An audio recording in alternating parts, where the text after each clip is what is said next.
a guide you to change email on your YouTube channel. So let's go to the YouTube first. From there, you need to, after opening, you need to tap on your profile, which is in the right side corner, and it will show you the list of options. So in that, let's say if you're on your other YouTube channel, so you need to make sure that you are logged into your correct YouTube channel.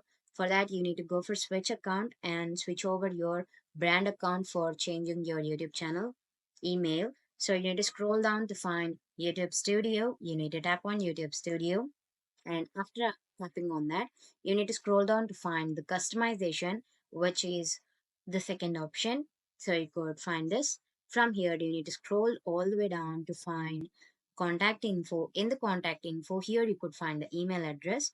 Let's say in my case, I haven't added my email address. So I need to add for new email address. Let's say if you have added already, so you need to select all that, you need to backspace that, and from here you can add that. So let's say I'm adding, so you can see if I tap on publish, that specific Gmail account will be added to my YouTube channel. So I'm tapping on this now. From here, this is how you could change email on your YouTube channel. Thank you.